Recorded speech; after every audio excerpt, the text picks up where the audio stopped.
Panel देख रहे हैं, हम यहाँ पे अभी किसी एक ज़बान की नज़में नहीं पढ़ने जा रहे हैं। आपको अलग अलग ज़बानों की नज़मों का लुत्फ़ उठाने का मौका मिलेगा, तो उसके लिए आप तैयार हो जाइए।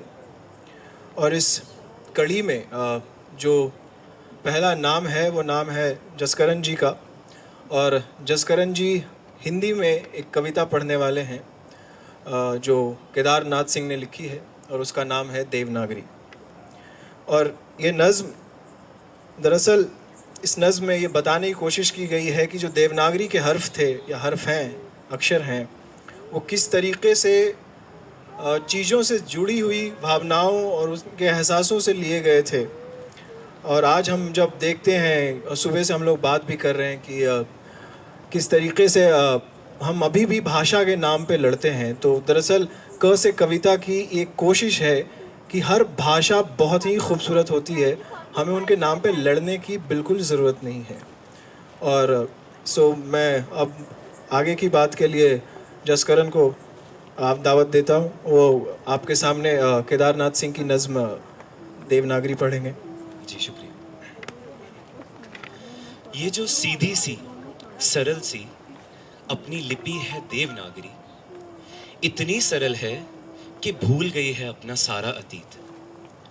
पर मेरा ख्याल है कि किसी कुल्हाड़ी से पहले नहीं आया था इस दुनिया में। जब पैदा हुआ होगा किसी शिशु के गाल पर माँ के चुंबन से। ट या ठ तो इतने दमदार हैं कि फूट पड़े होंगे किसी पत्थर को फोड़कर। न एक स्थायी प्रतिरोध है हर अन्याय का। म एक पशु के रंभाने की आवाज जो किसी कंठ से छनकर बन गई होगी मां। स के संगीत में संभव है कि हल्की सी सिसकी सुनाई पड़ी दे तुम्हें। हो सकता है किसी खड़ीपाई के नीचे किसी लिखते हुए हाथ की पीड़ा दबी हो।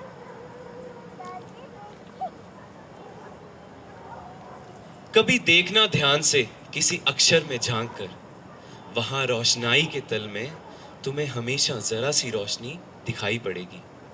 यह मेरे लोगों का उल्लास है जो ढल गया है मात्राओं में। अनुस्वार में उतर आया है कोई कंठावरोध।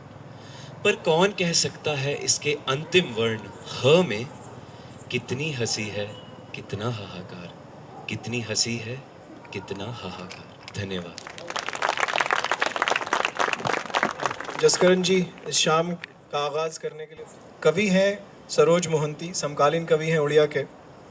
और बोलने के लिए हमेशा हमें शब्दों की ज़रूरत पड़ती है, मगर इस नज़्म में सरोज मोहंती साहब ने ये दिखाने की कोशिश की है कि खामोशी भी कितनी खूबसूरत होती है, और ख़ामोशी में भी माने छुपे होते हैं, चुप्पी में भी कितना अर्थ छुपा होता है। तो संजय सर।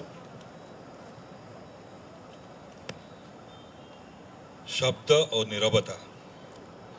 शब्द धरी पारे ना कही पारे ना अनेक किछि, एई पदिक कथा कहिबा पाई लोड़ा हुए शब्दर।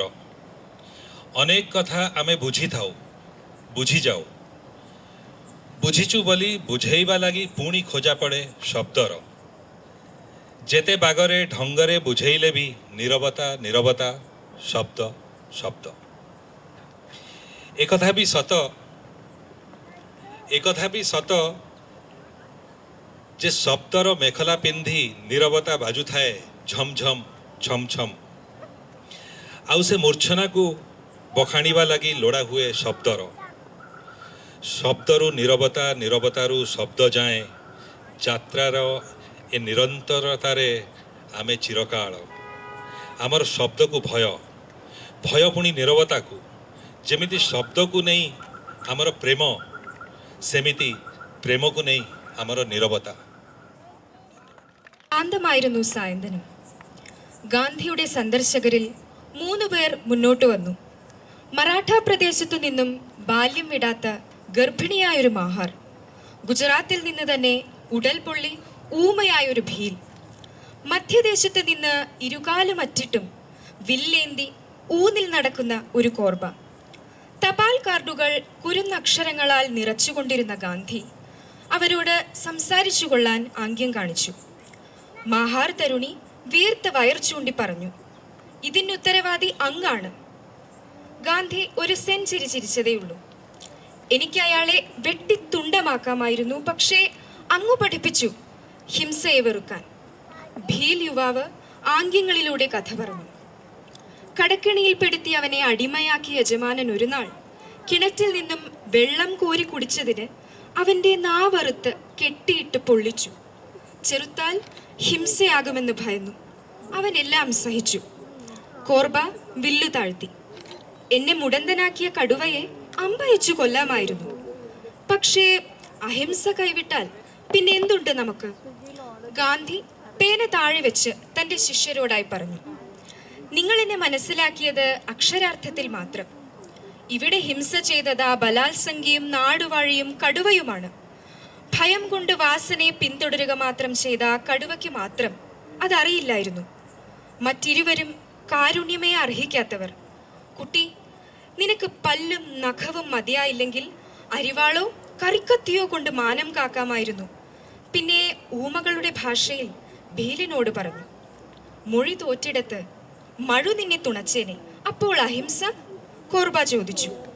മാനമോ ജീവനോ കാക്കാൻ জানেন দাদা, আমার ছেলের বাংলাটা ঠিক আসে না। ইংলিশে ও রাইমস বলে, ডিবেট করে, পড়াও চলে।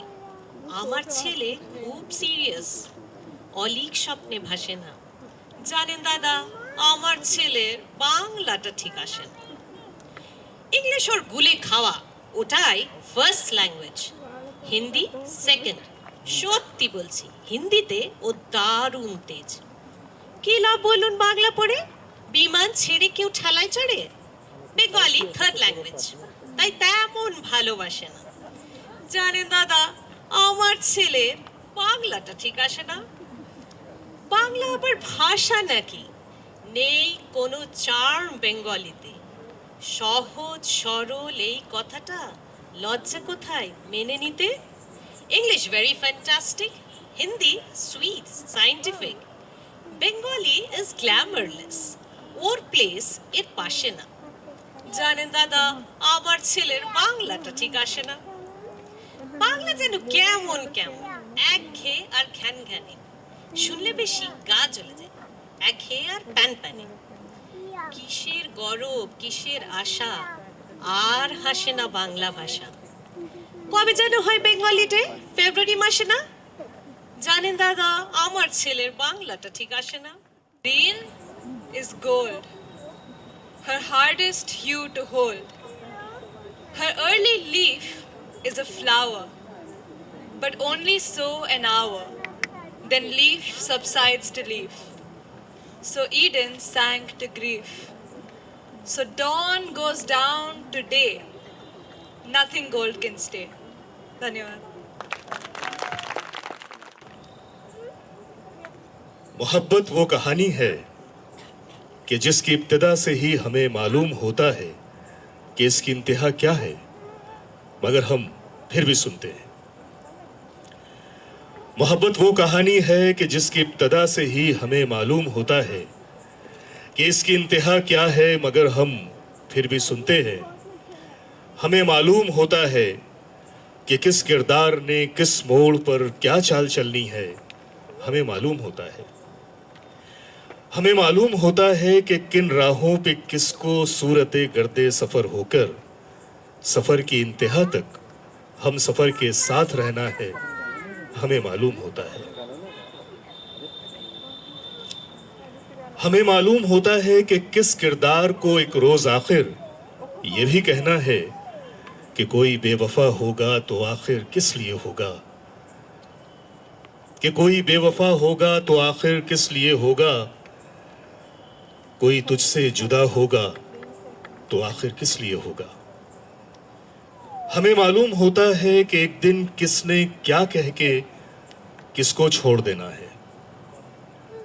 हमें मालूम होता है कि एक दिन क्या कह के किसको छोड़ देना है, मोहब्बत में किया हर एक वादा तोड़ देना है, हमें मालूम होता है। हमें ये भी खबर होती है कि इस किस्से बेनाम के किरदार क्या क्या है, हकीकत या फरेब जिंदगी आसार क्या क्या है, हमें मालूम होता है। मोहब्बत की कहानी में वो क्या किरदार हैं जो दर हकीकत हम ही होते हैं। मोहब्बत की कहानी में वो क्या किरदार हैं जो दर हकीकत हम ही होते हैं। वो क्या किरदार है जो दर हकीकत कोई ऐसा शख्स होता है जिसे हम जानते तो हैं मगर बेनाम होता है। हमें मालूम होता है कि किस किरदार का आखिर में क्या अंजाम होना है। मोहब्बत वो कहानी है कि जिसकी इब्तदा से ही हमें मालूम होता है कि इसकी इंतहा क्या है, मगर हम फिर भी सुनते हैं, मगर हम फिर भी सुनते हैं। बहुत बहुत शुक्रिया आप लोगों का।